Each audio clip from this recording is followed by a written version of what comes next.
messieurs, bonjour et bienvenue. La communauté internationale observe chaque 16 octobre la journée mondiale de l'alimentation. Elle est célébrée sous l'égide de l'Organisation pour l'alimentation et l'agriculture et de l'Organisation des Nations Unies. Cette date a été retenue car c'est celle de la fondation de la FAO en 1945. La pandémie à coronavirus a eu un impact néfaste sur l'état de la sécurité alimentaire dans le monde. En 2020, ce sont près de 881 millions de personnes qui ont souffert de la faim, un chiffre en augmentation par rapport à l'année précédente en 2019 où il y a plus de 25% d'organisation d'augmentation. L'année précédente, ils étaient donc 161 millions de plus à se trouver dans une situation de malnutrition. Alors, pour cette édition 2021, le thème retenu, c'est agir pour l'avenir, améliorer la production, la nutrition, l'environnement, les conditions de vie au plan national. INADES Formation retient comment produire pour assurer une alimentation saine et durable. Alors, je suis avec deux membres de l'INADES Formation. Je vais comme ça leur donner la parole.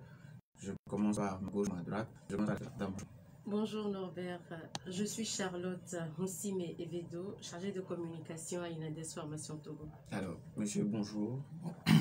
Bonjour, moi c'est Makenou Tchakeo. Je travaille pour INADES Formation en tant que chargé de programme. Merci. Alors, les auditeurs ont la possibilité de réagir sur la page de Nana FM ou dans une vingtaine de minutes sur le 91 09 71 71 ou le 96 61 58 58 avec Stan Teko à la mise en onde. Je suis Norbert Djouradi. Le débat de Nana FM, c'est parti. Une fois encore, bonjour et bienvenue. Alors Charlotte, vous êtes la chargée de communication d'INADES Formation. Quand on parle d'INADES Formation, vous voulez bien nous présenter un peu l'organisation? Alors, merci Norbert pour la question. INADES Formation Togo est une ONG spécialisée dans la formation et le développement du monde rural. Pour faire court, nous sommes présents sur trois principales thématiques, à savoir l'agriculture familiale, la gestion des ressources naturelles, la microfinance communautaire, la gouvernance locale, puis la décentralisation. Nous avons donc pour mission de travailler à la promotion économique et sociale des populations en accordant une place toute particulière à leur participation libre et responsable à la transformation de leur société. C'est-à-dire que nous, comme nous venons de le dire, nous sommes présents beaucoup plus à l'intérieur du pays et aidons les communautés locales à se développer. On ne fait rien sans leur participation. Donc c'est ensemble que nous définissons les projets, les priorités, les nécessités, les besoins à satisfaire. Et nous maintenant, toujours avec eux, nous élaborons des projets et cherchons des financements pour leur réalisation. Alors, quand on parle de l'agriculture familiale, qu'est-ce qu'on entend par là? Aujourd'hui, quelle est l'agriculture qui est la plus promue? C'est l'agriculture intensive, celle qui rapporte, comme on le dit dans le jargon, celle du business. L'agriculture industrielle. Voilà. Alors qu'aujourd'hui, ils sont nombreux, les agriculteurs familiaux, grâce à qui nous avons de quoi manger chez nous. Alors, qu'est-ce qu'on fait pour les accompagner? Maintenant, nous, à INADES Formation, nous les aidons à la transformation, bien à une production meilleure qui respecte également l'environnement. Et sur cette thématique précisément, nous voulons ressusciter des vivres que nous appelons des vivres de souveraineté. Si nous prenons le fonio par exemple, c'est l'un des vivres de souveraineté qui est reconnu à l'Afrique en général et puis au Togo en particulier. Si nous prenons le maïs, ça vient de quel continent? Nous prenons le riz, c'est quel continent? Maintenant, nous, l'Afrique, on nous reconnaît à travers certains vivres également, dont le fonio qui est propre également au Togo. Alors, nous voulons ressusciter ces vivres avec nos producteurs. Et donc, voilà un de nos projets ou bien de nos thématiques de notre action sur la question. Nous encourageons les producteurs à produire le fonio, comment le produire depuis la terre jusqu'à sa transformation et puis sa commercialisation. Également le poulet local. Nous sommes également sur cette thématique, nous encourageons à l'élevage amélioré avec le poulailler traditionnel amélioré. C'est pas parce que j'ai une poule, j'ai un col qui vont en tout cas pondre des œufs et puis voilà, je suis éleveur. Non, il faut professionnaliser son action et son activité et rendre ça rentable. Également la gestion des ressources naturelles. Qu'est-ce que nous en faisons aujourd'hui? Nous sommes beaucoup plus dans la production excessive. On veut le rendement aujourd'hui. Qu'adviendra-t-il pour la génération future? Donc c'est pour cela que nous encourageons les exploitants agricoles à faire une production respectueuse de l'environnement. Le chargé de programme, il est là, il reviendra en large sur le sujet. Et également sur la microfinance communautaire. Nous aidons les communautés à épargner. On leur donne l'éducation financière. Nous savons que nous avons cette mentalité de cacher nos ressources sous le lit. Voilà, on ne le souhaite pas, mais l'incendie peut survenir à tout moment. Maintenant, comment faire pour faire une microfinance collective? On leur donne cette éducation à travers des systèmes locaux mis en place, dont le FONSDEV, que nous appelons le Fonds de solidarité pour le développement, ou encore les GEC, les groupes d'épargne et de crédit. Et puis la gouvernance, puis la décentralisation locale. Nous sommes également présents sur cette thématique. Nous avons aidé en tout cas à la décentralisation qui a pu voir le jour au Togo. Donc, mis à part cette principale thématique, nous avons d'autres actions.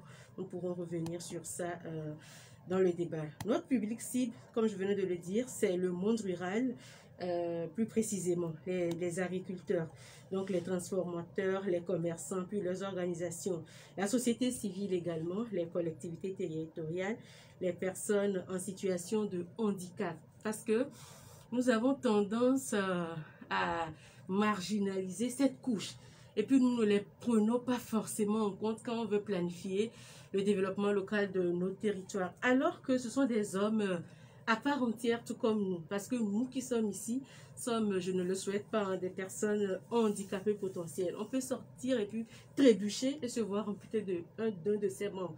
On ne le souhaite pas. Donc, il faudrait que quand nous parlons de développement, nous ayons cette place et que nous accordions cette place plutôt aux personnes handicapées. Et donc, dans ce projet, nous incluons beaucoup plus les collectivités territoriales afin que dans leur plan de développement, ils puissent mettre l'accent sur les personnes handicapées. Je ne vais pas monopoliser la parole, je m'arrête là pour le moment. Alors, l'agriculture, on en parle tous les jours. Pourquoi est-il si important d'avoir une journée principalement consacrée à l'alimentation? Monsieur Chouekeo Makenu, c'est à vous que je m'adresse. Merci beaucoup. Oui, une journée à l'alimentation, une journée mondiale d'ailleurs pour l'alimentation. Pourquoi? On va se poser cette question. Pourquoi une journée mondiale pour l'alimentation? Vous savez, le droit à l'alimentation est reconnu sur le plan mondial. Et nous savons que malgré cela, nous avons beaucoup de couches qui vivent encore l'insécurité alimentaire. Nous avons beaucoup de couches qui mangent, bien sûr, qui ont tout à leur disposition, mais qui mangent mal. Nous avons besoin de cette journée de l'alimentation pour sensibiliser surtout ceux-là qui gaspillent l'aliment. Nous produisons beaucoup, mais nous avons des gens qui souffrent encore de malnutrition. Nous avons une population rurale qui produit près du tiers de l'alimentation mondiale, mais en même temps qui vivent dans la pauvreté extrême. C'est pour cela que cette journée, elle est choisie pour sensibiliser davantage la communauté mondiale sur la question de l'alimentation et surtout sur la question du droit à l'alimentation. Alors, le thème pour cette édition 2021, c'est agir pour l'avenir, améliorer la production, la nutrition, l'environnement et les conditions de vie. Alors, pouvez-vous nous dire en quoi consiste cette thématique au niveau de INADES Formation? D'accord, merci beaucoup pour cette question. Je le disais tantôt que cette journée a été choisie pour sensibiliser sur les questions de l'alimentation au niveau mondial. Et comme je le disais tantôt, le thème qui a été choisi, en tout cas pour cette année, Agir pour l'avenir, c'est un thème, en tout cas, très riche, parce que lorsque nous parlons d'agir pour l'avenir, qu'est-ce que cela veut dire? Ça veut dire que nous ne produisons pas aujourd'hui, manger aujourd'hui et oublier les générations futures. Ça, c'est un point important. C'est pour cela que je trouve ce thème-là très intéressant, parce que pour une fois, on se rappelle des générations à venir. Et quand nous parlons de l'amélioration de la production, lorsque nous parlons de l'avenir, ça veut dire quoi? Nous améliorons notre production comment?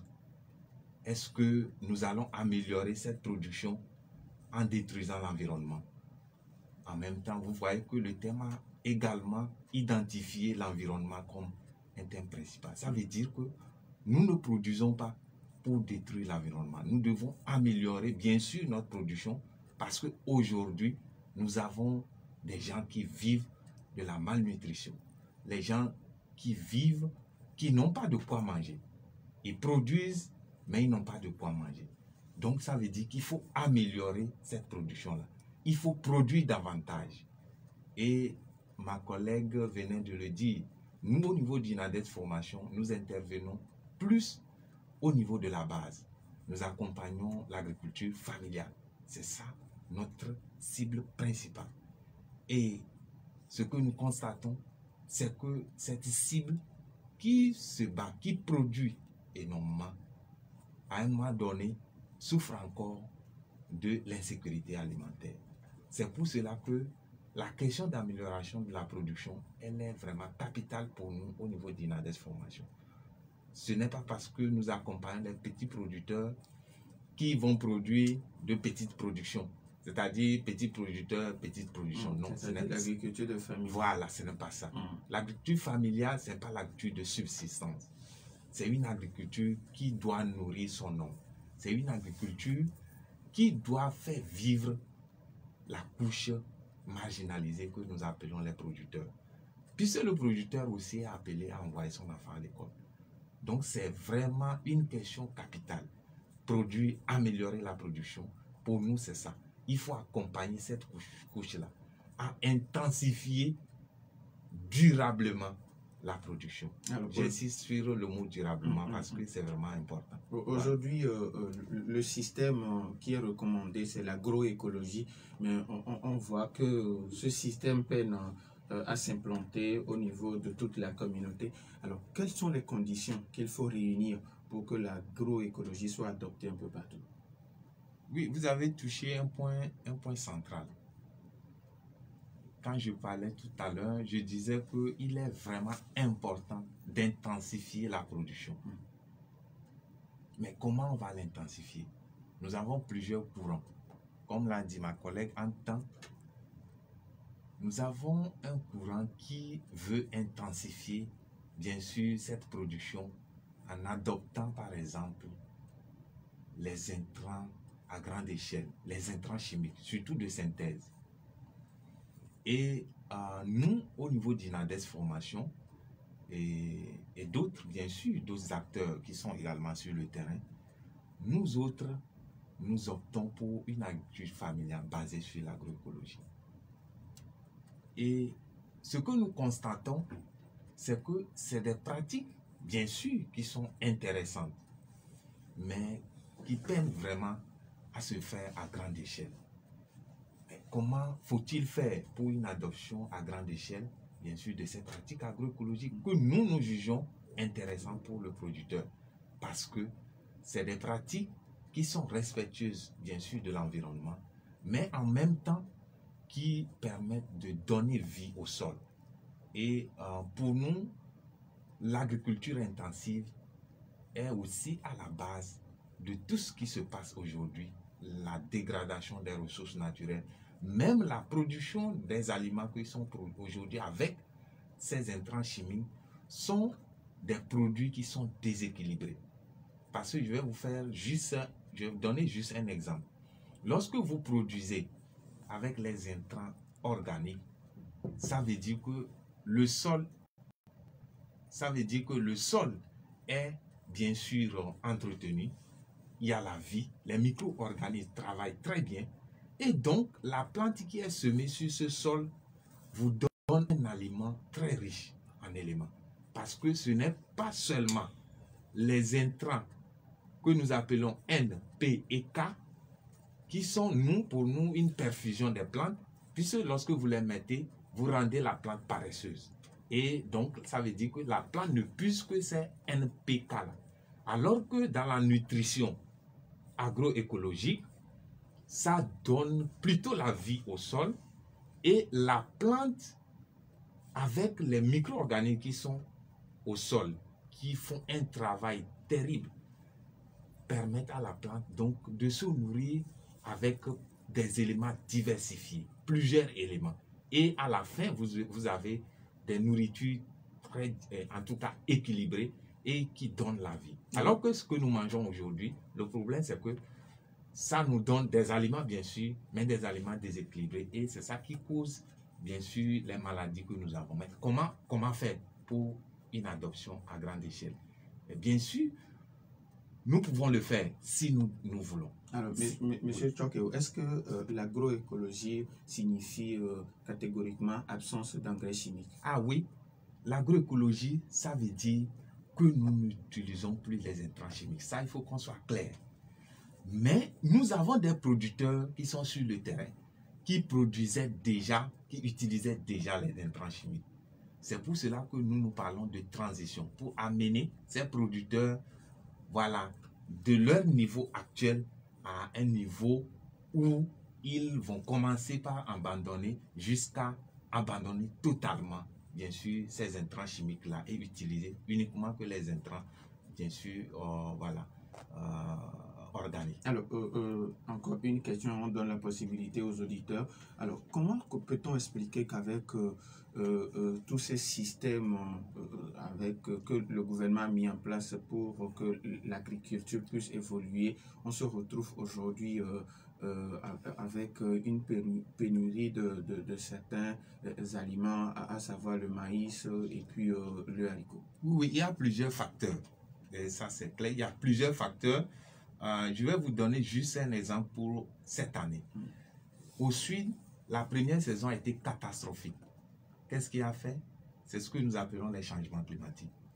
Donc, lorsque vous faites face à une situation disons, de rupture de pluie, puisque notre agriculture est tributaire de la pluie. Lorsque vous n'avez pas la pluie durant 2 semaines et vous apportez uniquement que de l'engrais chimique, ça rend d'abord le sol qui se compacte très vite et donc le sol n'arrive pas à retenir suffisamment d'eau puisque le sol ne contient même plus de matière organique. Et donc, lorsque vous conjuguez tous ces facteurs, changement climatique et bien sûr absence d'eau, absence de matière organique pour retenir suffisamment d'eau, eh bien, vous avez vraiment toutes les conditions pour échouer. Voilà. Au nord, la saison a bien commencé avec des pluies et puis le 15 septembre, la pluie s'est arrêtée. Et donc, nous faisons face aujourd'hui à ce changement climatique. La pluie s'est arrêtée. Au nord, les sols sont squelettiques, très pauvres. Ce n'est même pas comme au sud, très pauvres en matière organique. Et lorsque la pluie s'est arrêtée, les plantes ne sont pas encore à maturité. Et donc, cette année, en tout cas, il faut faire un travail. Sinon, l'insécurité alimentaire va peser beaucoup, surtout dans le nord, parce que les plantes ne sont pas arrivées à maturité, la pluie s'est arrêtée. Et donc, vous avez le soja qui n'est pas bien rempli, le maïs qui est complètement gratté parce que les épis n'étaient pas encore bien formés avant l'arrêt des pluies et tout ça. Mais lorsque le sol est suffisamment amendé avec de la matière organique, vous voyez que ça retient et ça peut permettre à la plante de supporter la sécheresse, ce qui n'est pas le cas. Et c'est pour cela que nous faisons la promotion des pratiques agroécologiques parce que nous pensons que c'est avec ces pratiques que nous pouvons restaurer nos sols, nous pouvons donner vie à nos sols et permettre à nos plantes d'être plus résilients. Puisque la question du changement climatique, nous sommes en partie responsables, mais très peu. La question du changement climatique, c'est les usines qui déversent des tonnes de CO2 et tout ça et qui impactent nous, notre agriculture. Donc, il faut que nous, on développe des pratiques pour être plus résilients à ces changements climatiques qui nous arrivent en Afrique. Voilà. Est-ce qu'avec toute l'évolution que connaît aujourd'hui le monde, il faut attendre encore la pluie avant de faire l'agriculture? Oui, c'est une très belle question. Voilà. Et nos pays peinent pour le moment. En tout cas, au niveau d'Inades Formation, ce que nous faisons, c'est que nous accompagnons des producteurs à une maîtrise partielle d'eau, avec les puits dans les bas-fonds pour pouvoir faire, disons, les cultures de contre-saison, la tomate, voilà, l'oignon, etc. Et tout ça, les œufs de Guinée, les légumes. Nous, c'est ce que nous arrivons à faire. Mais il est important la maîtrise de l'eau. On en parle toujours. Mais peut-être que ce n'est pas encore arrivé. Parce que c'est des ouvrages qui demandent beaucoup d'investissement. Et l'État est en train de faire sa partie parce qu'il y a beaucoup de bas-fonds qui sont en aménagement actuellement. Mais nous avons besoin de beaucoup de barrages. Des barrages, de rétention d'eau pour permettre aux producteurs de pouvoir irriguer à volonté leur culture. Nous n'en sommes pas encore là. On espère que ça viendra. Sinon, l'État essaie pour certains arbres, par exemple, de faire un peu de maîtrise d'eau. Ça vient, mais il nous faut plus que ça. Il nous faut des barrages. Au nord, les gens ont besoin de beaucoup de barrages pour faire, si vous voyez comment les gens se battent pour faire la culture de contre-saison. Non, vraiment, nous jetons vraiment des fleurs à nos producteurs, mais il faut qu'on investisse, en tout cas, on soutienne davantage la culture pour arriver à une maîtrise de l'eau. Sinon, avec les changements climatiques, nous avons des poches de sécheresse qui peuvent durer plus de 2 semaines, mais au-delà de 2 semaines, aucune plante ne peut donner le meilleur d'elle-même. Alors, les auditeurs ont maintenant la possibilité de nous appeler sur le 91 09 71 71 ou le 96 61 58 58 après la pause.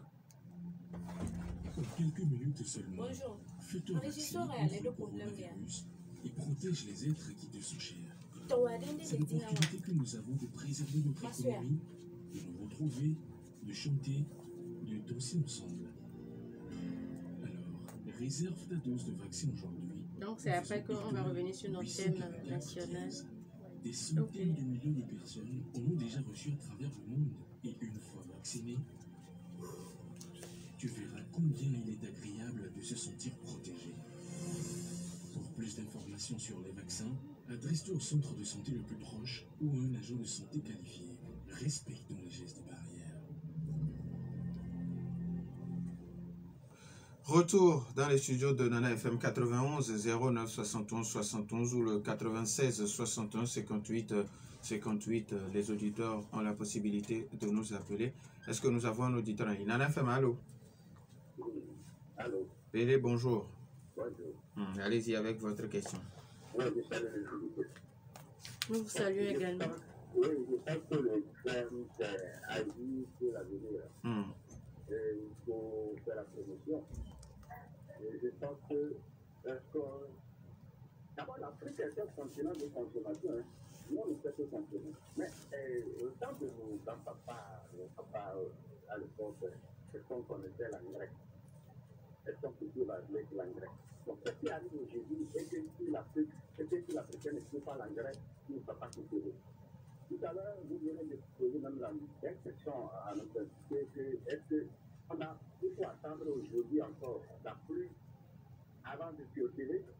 Ça, je pense que c'est le grand travail de nos chefs d'État.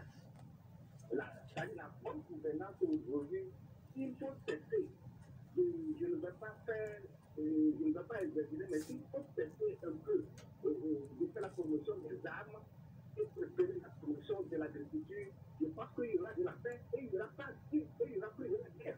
Car quand il y aura l'autosuffisance alimentaire, les gens vont manger à leur faim, et qui va encore préciser son prochain. Merci. Donc, Merci. je pense que la belle politique aujourd'hui du chef d'État, c'est de s'intéresser à l'agriculture. Merci beaucoup, Pélé. 91 09 71 Nana FM, allô?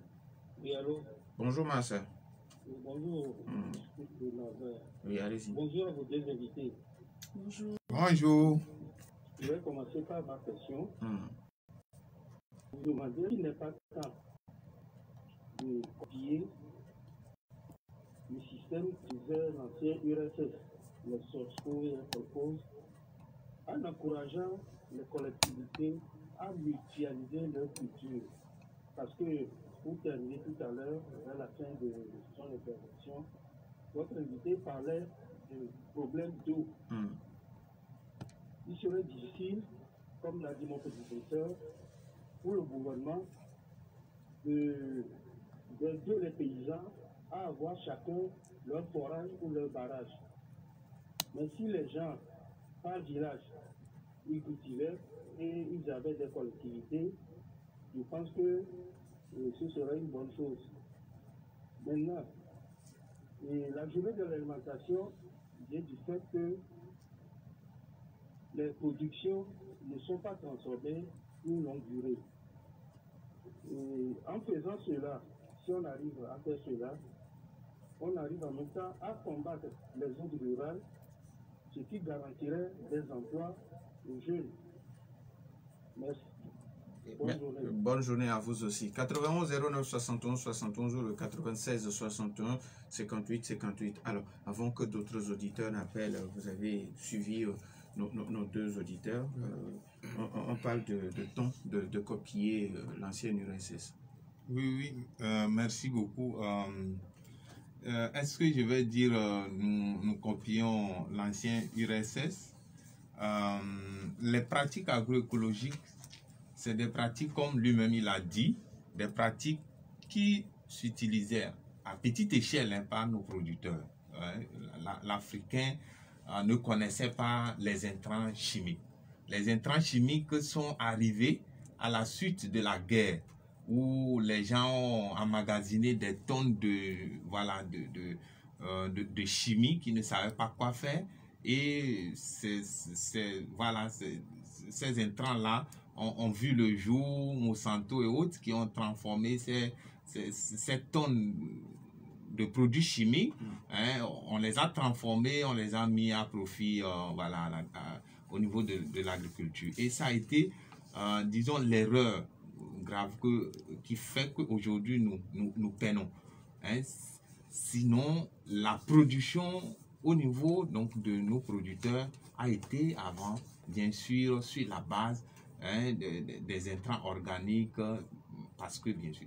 Maintenant, aujourd'hui, nous voulons intensifier cette agriculture. Qu'est-ce qu'il faut faire? Puisque nos producteurs ne peuvent plus utiliser à petite échelle, les producteurs ont besoin aussi de l'argent. Ils doivent produire pour gagner de l'argent. C'est pour cela que nous pensons que, au lieu de mettre des millions pour importer, ou bien des milliards pour importer autant d'intrants chimiques, on peut par exemple utiliser une partie de ces importations-là pour développer des unités locales de production des intrants organiques qui vont permettre d'intensifier bien sûr la production. Puisqu'on ne peut plus dire, aujourd'hui, je voulais répondre à cette question, comment faire pour produire à grande échelle ou bien utiliser à grande échelle. En fait, aujourd'hui, nous savons que les producteurs essaient de produire ces intrants à petite échelle. Mais qu'est-ce que nous pouvons faire pour rendre ces intrants organiques-là à grande échelle? Il faudra que, on fasse des plaidoyers au niveau politique pour que on fasse beaucoup plus de recherche de production de ces intrants organiques et qu'on développe des unités de production à grande échelle de ces intrants organiques-là et mettre ça comme on met l'engrais chimique à la disposition des producteurs, qu'on puisse produire à grande échelle ces intrants organiques et mettre à la disposition des producteurs pour restaurer nos sols qui sont aujourd'hui en train de mourir. Aujourd'hui, vous faites caca sur un sol. Avant, quand tu fais caca, même avant de finir ton caca, il y a voilà, des scarabées, des micro-organismes qui commencent la décomposition même avant que vous ne quittez même les lieux. Lorsque au village, on faisait caca par terre. Mais aujourd'hui, tu vas faire ton caca par terre, tu reviendras 2 semaines après, tu vas retrouver le caca là, aucun micro-organisme ne décompose, puisque le sol n'est plus vivant, il n'y a plus de vie dans le sol. Vous voyez? Donc, la question de la mutualisation, la question qu'il a posée par rapport aux collectivités, c'est une question réelle. Aujourd'hui, pour faire un barrage, il faut débourser plus de 100 millions. Un individu ne peut pas le faire. Une collectivité, peut-être. Mais voilà, à l'échelle de 2 collectivités ou à l'échelle d'une collectivité, on peut vraiment, disons, construire de grands barrages et permettre aux producteurs de pouvoir développer des activités de contre-saison, bien sûr en respectant l'environnement, et voilà, c'est-à-dire produire, faire du maraîchage écologique par exemple, en utilisant intensivement les matières organiques, en utilisant les intrants organiques, etc. Et tout ça, voilà. Alors, il parle aussi de production non transformée. Oui, là, voilà, il a parlé de ça. Bien sûr, l'alimentation, c'est ça aussi. Le défi de la journée mondiale de l'alimentation, comme il l'a dit, c'est de permettre à tout le monde de pouvoir disposer de quoi manger. Et comme je l'ai dit, il y a des gens, au nord, vous allez voir des gens, ils ont suffisamment de quoi manger, mais la plupart finissent dans la poubelle. Et certains deviennent obèses, ils mangent mal et tout ça. Donc, le défi de la journée, c'est aussi de faire en sorte que la population du Nord puisse réduire les pourritures et autres, là, le gaspillage. Au Sud, c'est le contraire. Nous produisons, mais nous n'avons pas suffisamment aussi à manger, puisque nous bradons tout à autant de soudure. C'est nous qui peinons encore à trouver à manger. Donc, le défi, c'est de travailler aussi pour... Bon, voilà. Au Sud, il y a ce problème de pourriture, mais pas dans les poubelles, parce qu'on n'a pas de lieux de stockage, on ne transforme pas suffisamment.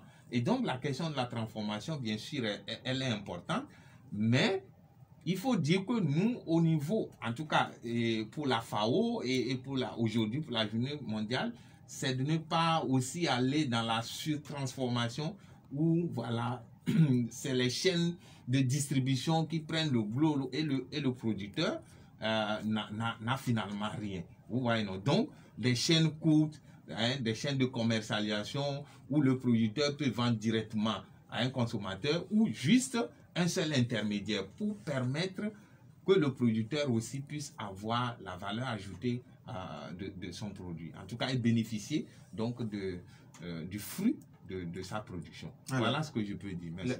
La grande question qui se pose actuellement, c'est comment produire pour assurer une alimentation saine et durable pour tous. Oui, justement, avant cette question, M. Pélé, dans son intervention, invitait les décideurs à se pencher davantage sur les questions agricoles. Et je dirais que nous sommes également dans cette logique. C'est pour cela que très bientôt, nous allons lancer une campagne que nous dénommons campagne conscience alimentaire pour interpeller les autorités sur ce qui est mis sur le marché pour notre consommation et également nous-mêmes population, ce que nous décidons de manger. Parce que l'alimentation est un droit, mais manger est un vote. Ce que je mange, c'est moi-même qui suis censé le choisir. Je sais qu'il y a des mets locaux, mais je préfère des mets importés. Je suis responsable de ce que je mange.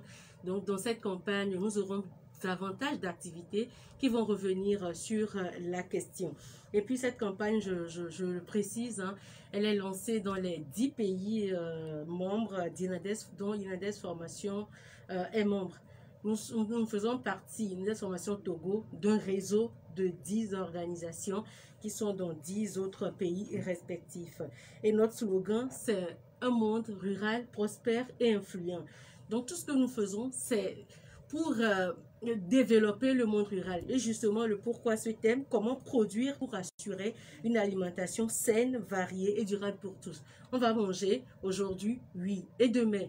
Comment faire cette production? Quelqu'un venait de parler de l'engrais chimique qui aujourd'hui prend une place belle dans nos productions au champ. Alors, qu'est-ce que nous faisons? Comme le dirait Monseigneur Barriga, fais ta part. Inades Formation Togo fait sa part avec sa cible, avec les producteurs agricoles que l'institution accompagne à produire avec des engrais organiques. Et justement, dans ce sens, nous avons mis en place des centres de formation à Tchamba et à Dapao. Et dans ces centres sont données des formations à ceux qui veulent pour la production de ces engrais organiques avec les composts et autres là. Donc on a ces centres à Tchamba et puis à Dapao grâce à nos partenaires que nous remercions au passage, notamment la STM Misérior et d'autres partenaires. Donc pour revenir sur le thème proprement dit, mon collègue va vous donner les informations nécessaires par rapport à ça. Comment produire pour assurer une alimentation saine et durable pour tous. Merci beaucoup, merci Charlotte. En fait, bon, ce thème, peut-être que j'ai déjà même brossé un peu une partie donc de ce thème. Comment produire pour assurer une alimentation saine, variée et durable pour tous. Comment produire? Est-ce qu'il faut produire en utilisant les intrants chimiques? Est-ce qu'il faut produire en utilisant un peu d'intrants chimiques, un peu d'intrants organiques? Est-ce qu'il faut produire en utilisant exclusivement les intrants organiques? C'est ça la question. Parce que nous intervenons au niveau de la base. Et la question de l'alimentation aujourd'hui, il ne suffit pas, comme je le disais, de produire des aliments pour produire. Il faut produire des aliments qui sont sains. Des aliments qui ne donnent pas la maladie. Des aliments qui permettent à ceux qui les mangent d'avoir la vie et non de tomber malade ou d'avoir des maladies, voilà, cancer et tout. Et donc pour nous qui travaillons au niveau de la base, nous faisons en sorte que les producteurs que nous accompagnons puissent adopter des bonnes pratiques. Des pratiques qui sont respectueuses de l'environnement. Des pratiques qui permettront de sortir du champ. Puisque nous intervenons au niveau, bien sûr, de l'agriculture familiale. Mais l'aliment qui doit sortir de ces champs-là, il faudra que ces aliments-là soient sains. Il faut que les aliments aussi soient variés. Parce qu'aujourd'hui, on a tendance à développer des filières. Vous développez une filière qui prend le producteur, voilà, au cours de la campagne, il ne produit que ça. Il oublie tous les autres. Si nous voulons une nutrition, une bonne nutrition, il faut que nous produisons des aliments variés. Il faut que les gens produisent des fruits, qui produisent voilà, les légumineuses, qui produisent des céréales, qui produisent des aliments qui peuvent leur donner tout ce dont ils ont besoin pour leur alimentation. Il faut que l'aliment soit varié. Et c'est ça même qui permet aux producteurs d'être résilients. Lorsque tu diversifies la production, tu es plus résilient au changement climatique parce que les cultures ne répondent pas ou bien ne réagissent pas de la même manière lorsqu'il y a une sécheresse ou bien lorsqu'il y a une inondation. Vous voyez? Donc, quand vous diversifiez, il peut arriver que la sécheresse affecte une culture, mais tu peux être sauvé par une autre. Et de la même manière, lorsque tu diversifies, vous arrivez sur le marché, il arrive que, voilà, la culture que tu mises, sur laquelle tu mises le plus, le prix n'est pas intéressant sur le marché.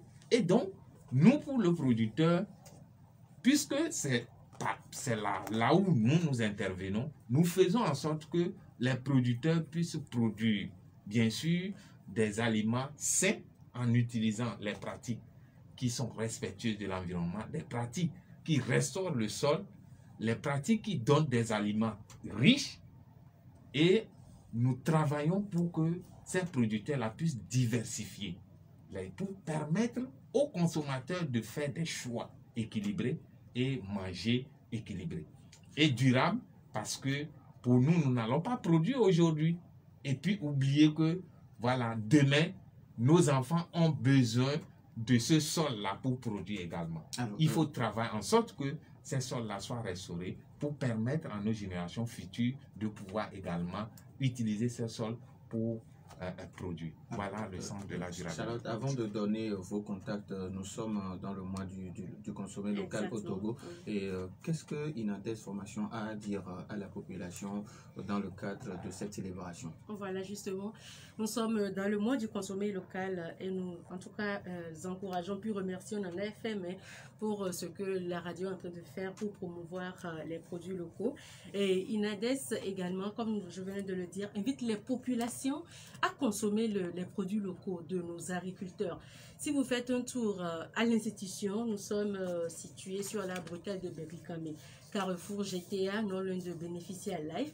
Vous verrez des fonio mis en sachet par kilo et par demi-kilo. Ce sont des productions de nos agriculteurs. Vous verrez également des miels 100% écologiques. Et nous avons mis en place une vitrine pour pouvoir exposer les produits de ceux que nous accompagnons. Parce qu'une chose est de les accompagner à produire, une autre est de leur offrir de la visibilité, puis les aider pour la commercialisation. Donc, pour ces différents produits, nous les aidons à assurer l'emballage et également à offrir des vitrines pour pouvoir les vendre. Nous participons aux foires, aux salons et autres, mais c'est parce que Covid est arrivé avec tout ça et CCC. Mais vous pouvez faire un tour au bureau national, comme je venais de le dire, c'était au Carrefour GTA, pour pouvoir acheter du fonio et également du miel pour encourager la production locale. Et également pour votre propre gouverne, ceux qui n'ont jamais vu de semences, certaines semences, il y a des semences paysannes également qui sont installées, qui sont exposées au bureau. Vous pouvez venir voir ça pour votre propre gouverne. Également, nous éditons des livrets de formation. Je ne l'ai pas dit, Inades à la base donnait des cours par correspondance. C'était ça, c'est pour cela qu'on nous appelle Institut de formation. Nous donnons des cours par correspondance à ceux qui souhaiteraient renforcer leur capacité dans tel ou tel domaine. Vous pouvez vous inscrire pour dire, moi je veux faire l'élevage, et donc je m'inscris peut-être, on le dit en première année, mais à l'étape 1. L'étape 1, je viens, je prends son livret, je l'étudie, je lis, et puis c'est ponctué de... Il y a la théorie et puis la pratique en même temps. Moi-même, je me forme, je lis, je m'informe, et puis je transcris ce que j'ai appris dans les livrets dans le réel. Et le responsable du programme viendra pour voir si vous êtes à la hauteur de ce qu'il est en train de faire. Et si vous passez l'étape 1, vous arrivez à l'étape 2, et ainsi de suite, pour finir avec une formation parfaite, une auto-formation. Donc, nous avons des cours par correspondance. Vous pouvez donc venir au bureau pour chercher des livrets édités pour votre propre formation. C'est ce que je peux dire dans ce mois du consommé et local. Alors, vous pouvez nous joindre. Votre contact, oui. Vous pouvez joindre Inades Formation Togo sur le 22 25 92 16 ou sur le 91 38 53 32. Je reprends 22 25 92 16 ou le 91 38 53 32. Voilà, nous serons à votre écoute pour vous satisfaire dans n'importe quel domaine si nous avons l'expertise. Merci à Charlotte Tevedo Moussi, mes chargés de communication d'Inades Formation, et à M. Roger Twekeo Makenou, chargé de programme d'appui à la transition agroécologique et au renforcement de la résilience climatique. Merci à vous aussi pour votre fidélité d'écoute à Nana FM. Fin de ce débat mis en onde par Stan Teko. Je suis Norbert Djouhadi. Merci également à Edmond Wakrati derrière la caméra. Bonne suite de nos programmes. Merci.